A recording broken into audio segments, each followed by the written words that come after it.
Some time back we had celebrated this auspicious occasion of Balaram Jayanti, the appearance day of Lord Balaram. Today let us take some time out and glorify this most important occasion of the appearance day of Lord Balaram. नमो विष्णुपादाय कृष्णपृष्ठाय भूतले श्रीमते भक्ति वेदांत स्वामी नित्य नामिने नमस्ते सरस्वती देवे गौरवाणी प्रचारिणे निर्विशेष शून्यवादी पाश्चात्य देश तारिणे जय श्री कृष्ण चैतन्य प्रभु नित्यानंद श्री अद्वैत गदाधर श्रीवासादि गौर भक्त वृंदा हरे Krishna Krishna Krishna Hare Hare Hare Ram Ram Ram Hare Hare. Now let us start discussing about this very important topic, and for this I am now reading from Srimad Bhagavatam Canto 10 Chapter 8 verse 12. So Shri Garga Uvacha Ayam Hirohini Putro Ramayan Suhrido Gunaihi Akhyasya Rama Iti बलादिक्याद बलम विदुः यदो नाम अप्रतग भावत संकर्षणम उशन्त्यपि प्रत्युवाच ततो रामः सर्वांस्तान् अभितास्थितान् यादवेष्वपि सर्वेषु भवन्तो मम वल्लभः. So this verse basically tells us about the three names of Lord Balaram. So here in this chapter, Garga Muni is speaking to Nanda Maharaj about his two sons who are at his house, that is Krishna and Balaram. So about the future of these two boys, Nanda Maharaj is asking to Garga Muni, and Garga Muni about Balaram, he is replying this. So Garga Muni said, this child, the son of Rohini, friends by his transcendental qualities, therefore he will be known as Rama, and because he will manifest extraordinary bodily strength, he will also be known as Bala. Moreover, because he unites two families, Vasudeva's family and the family of Nanda Maharaj, he will be known as Sankarshan. So this verse basically talks about the three names of Lord Balaram. Number one is Rama, because he will give all happiness to his relatives and friends by his transcendental qualities and pastimes. So Rama means one who gives pleasure, and Bala means who has extraordinary strength, and the third name is Sankarshan. So Sankarshan, this name is given to him because he unites the family of Nanda Maharaj and Vasudev. So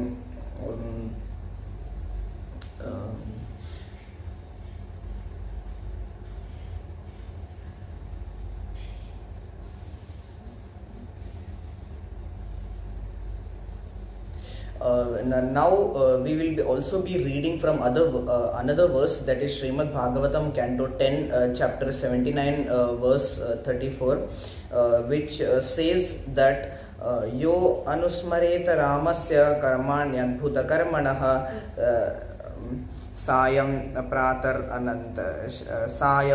anantasya vishnos dahito bhavet. All the activities of the unlimited Lord Balaram are amazing. Anyone who regularly remembers them at dawn and dusk will become very dear to the Supreme Personality of Godhead, Sri Vishnu. So this is again giving further glorification about Lord Balaram, that is it is saying that whoever remembers these activities of Lord Balaram, which are amazing, they cannot be described by the mundane philosophers. So if a person remembers such activities at dawn and dusk of Lord Balaram, then he will become very dear to Sri Vishnu, that is the Supreme Personality of Godhead. So we are also reading from Srimad Bhagavatam 1.1.20, Canto 1, Chapter 1, verse 20, which gives further understanding about Lord Balaram. and kritavan kila karmani saha ramena keshavah atimartyani bhagavan gudha kapatamanushaha. Lord Sri Krishna, the personality of Godhead, along with Balaram, played like a human being, and so masked he performed many superhuman acts. So this is giving further understanding about Lord Balaram, who both Krishna and Balaram, they played like a human being. They masked their identity in that way, that they appeared as a human being to put the mundane philosophers or the atheistic non-believers into illusion. So thus and also they are performing so many superhuman activities.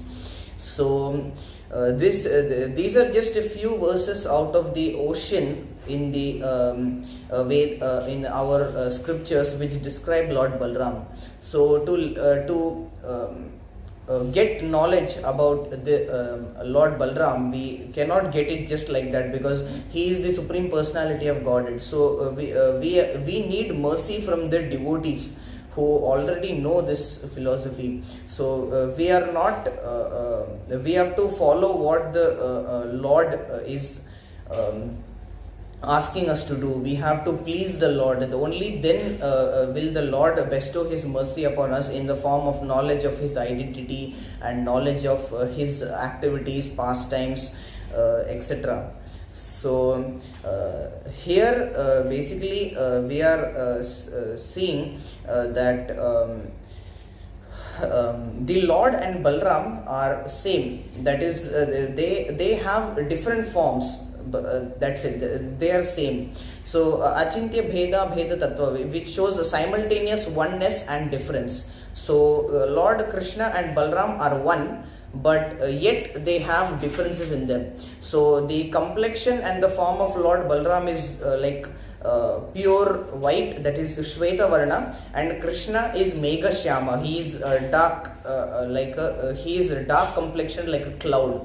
So also the Lord wants to take service and Balaram wants to render service. So the Lord is accepting service from Lord Balaram, and Balaram is rendering service to the Supreme Lord. These are some of the differences that we can see between the Lord and Balaram. So even though they are the same, but they are still different. So the energy and energetic are one, but they are still different. So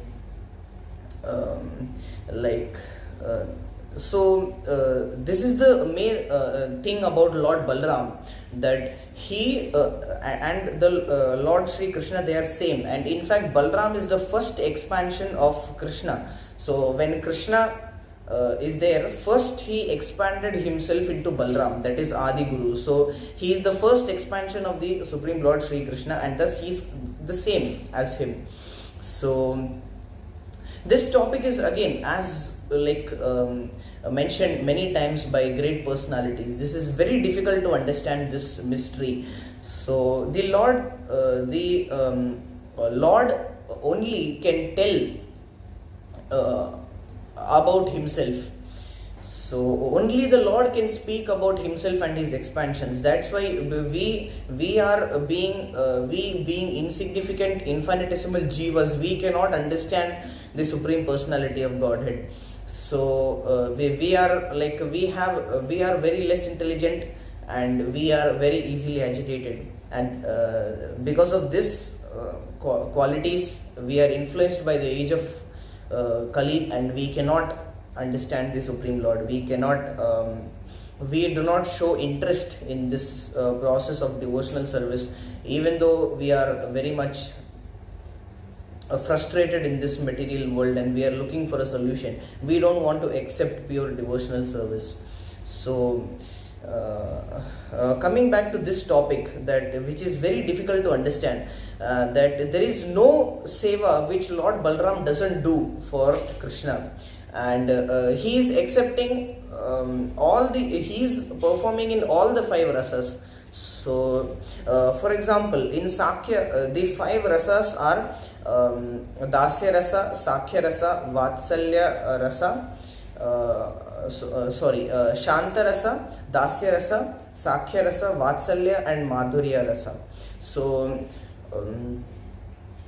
in Sakya Bhava, we are just taking an example. So in Sakya Bhava, Yashoda sends Balram to the forest along with Krishna to protect him. So because why is this? Why is Yashoda Mata sending Lord Balram to the forest to protect Krishna? The Lord is the protector of all, but the devotees here, they were completely under the internal potency, that is Yogamaya. They could not realize that Krishna is God. Only Balram knew that he is God, but he is playing the part of a human being, and that's the reason why he is going with his brother to protect him. So Balram knows that Krishna is God, but he is still going with him to protect him.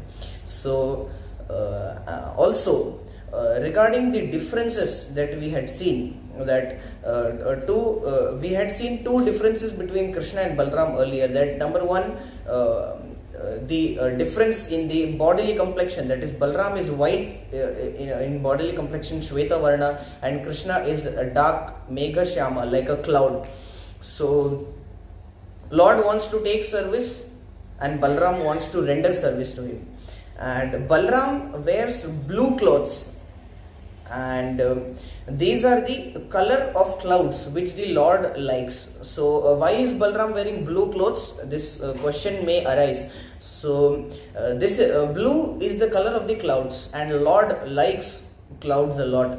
That's the reason why Balram is wearing blue clothes, to please the Lord. So even with what he is wearing also, Balram is thinking of pleasing the Lord. And also only the Supreme Personality of Godhead has Virodha Bhava, or contradiction, in his activities. So it seems as if there is some apparent contradiction in his activities. So example, even in Balram's case also there are Virodha Bhav. Example, he taught Duryodhana mace warfare. He got Shamba married to Lakshmana's daughter, Lakshmana, or Duryodhana's daughter, and etc. So Duryodhan is basically an avatar of Kali. So Bhima had strength and Duryodhan had skill. According to Balram taught both Bhima and Duryodhan. And why did the Lord teach Duryodhan? Because Duryodhan is basically the evil side. He is in the side of adharma. But why did Lord Balram become especially favored to him? Why did Lord Balram teach him? Like this, some kind of questions may arise as to there's some apparent contradiction in what the Lord is doing.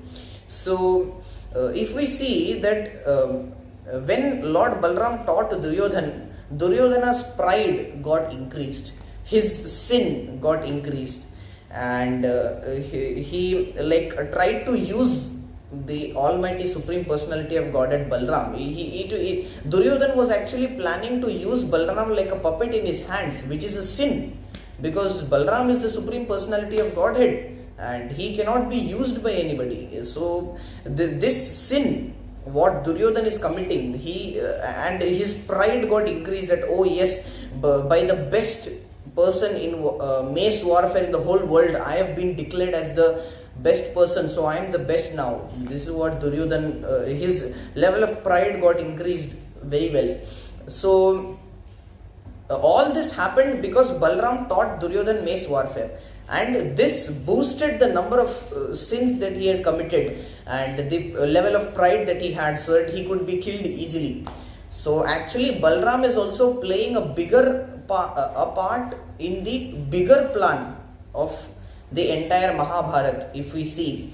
So that he could increase the sin and pride of Duryodhan so that Duryodhan can be killed, even though there is some apparent contradiction why he is teaching Duryodhan. So like this sort of things are there in Balram's pastimes as well a lot. So Balram is basically there in every pastime. every incarnation the Supreme Lord Balaram is coming. So with Chaitanya Mahaprabhu he is coming as Nityananda, with Rama he is coming as Lakshmana, with Krishna he is coming as Balaram, etc. So there are three types of Shakti of the Lord. So first is Samvit Shakti, which is Yogamaya, and Sandhini Shakti, which represents Balaram, and Haladini Shakti, which represents Kriya, which is Srimati Radharani. So Samvit Shakti represents knowledge or the Yogamaya. So out of this, Balaram is the Sandhini Shakti, that is the Bala Shakti of the Supreme Lord, and Bala Shakti of the Supreme Lord basically keeps everything together. So what Lord Balaram is doing, he is also rendering one important service, which is he is maintaining everything, he is keeping everything together, because he is the Bala Shakti of the Supreme Personality of Godhead. Also, one more thing about Lord Balaram is that he is expanding himself as Ananga Manjari, that is Radharani's younger sister. He is arranging for the Lord's pastimes in that expansion, and thus he is also engaged in Rasa Leela with the Supreme Lord. So in the form of Ananga Manjari and the Supreme Lord. So also Lord Balaram plays an important role in the Jiva's advancement in devotional service as well. So he is Adi Guru. Balaram is basically Adi Guru. He is the first expansion of the Supreme Lord. He is the first Guru. So he is the most elevated Guru, Adi Guru. So thus he helps us to, he guides us and he gives us strength from inside so that we can progress in devotional service. He gives us the enthusiasm, the strength. So the fallen souls are helped by Lord Balaram to cross Bhavasagara. Again, this is the thing that we discussed. The strength is given by Lord Balaram. Example is Jagai and Madai, who were the most fallen people in the whole of Bengal, and Balaram came there in the form of Lord Nityananda and he delivered them. So he is very compassionate towards the fallen conditioned souls. So he also expands himself as Guru Tattva. This is what we have been discussing. So to teach and guide the fallen conditioned souls so that they can progress here in this path of devotional service. They get some assistance. He gives us the Bhakti Lata Bij, the seed in devotional service. He gives us the Bala Shakti to progress in Krishna consciousness. So we as fallen conditioned souls, we basically cannot understand the mercy that the service that Lord Balaram is rendering to Krishna, and he also bestows Adi Rasa in the on us in the form by being Adi Guru. So he gives us the taste in this taste or the mellow in this process of devotional service, and Adi Rasa is basically given by Lord and maintained by Lord Balaram in the heart of the Jiva. So Krishna makes these rasas, creations, etc., and Balaram arranges them. He arranges them, he makes sure that everything is in proper place. He maintains them for the Supreme Lord's pleasure. And also in the journey of the pastimes of Lord Balaram, we see that both Arjuna and Duryodhana came to seek his blessings in the war of Kurukshetra, before the war, to seek his help, but he helped neither side. He could not see the massacres that are occurring, because at the end of the day the destruction that would happen would take place from the same family. So he left for Tirtha Yatra. He could not tolerate Bhima and Duryodhan. Both are his students. They are going to fight. He couldn't tolerate it. He left. So he went to Naimesharanya, where he killed Romaharshana Sutta. This is also a very important part in the pastime of Lord Balram, that he went to Naimisharanya, where all the sages were performing great yajnas and austerities, and when they saw that Lord Balram had arrived, they got up to respect him. But out of his arrogance, the person who was sitting in the Vyasasan, that is Romaharshana, the father of Sutta Goswami, he did not get up to offer respects to the Supreme Personality of Godhead. So Lord Balram, he took a twig of grass and he immediately killed him just by touching him with it. So that is the power of Lord Balram. He gives us a message that if a person doesn't have Vaishnava qualities, even if he preaches the Katha as it is, he is not to be heard. So, Avaishnava Mukhod Girinam Putam Harikathamritam Shravanam Naiva Kartavyam Sarpochistam Yathapayaha. It is like milk touched by the lips of a serpent. So, milk can be as pure, as potent, but when it is touched by the lips of a serpent, it becomes a source of poison.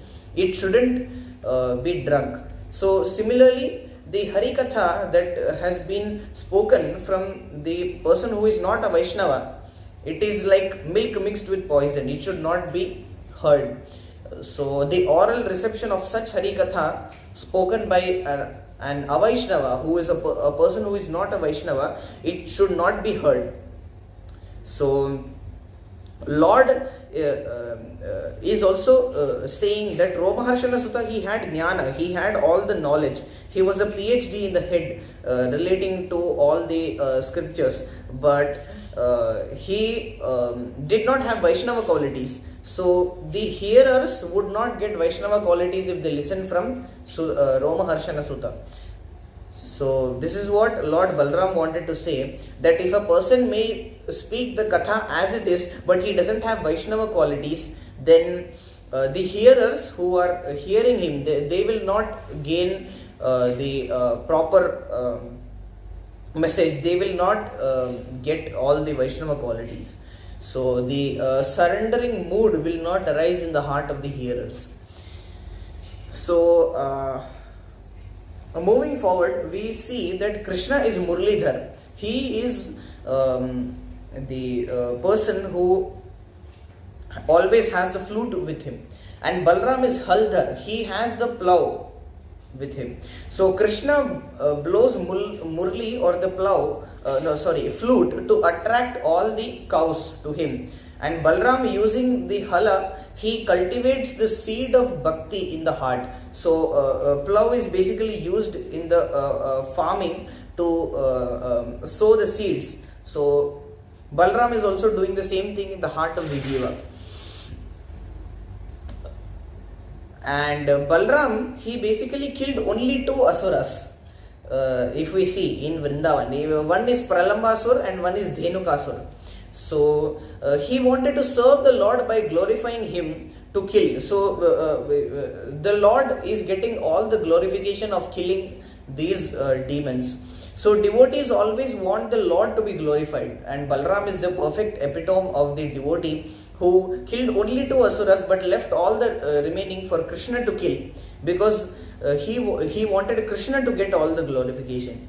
So Sita also in Ramayana is an example who told Hanuman not to take her from Lanka to the Lanka to Rama on his back, even though she could very well go if she desired. So even Bhishma Dev also, he did not protect Draupadi in the assembly hall where she was being disrobed, because he wanted to give the Lord that credit.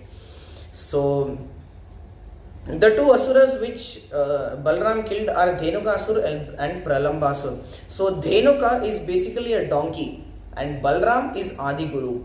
So Balram destroys this ignorance that the donkey has by the light of knowledge.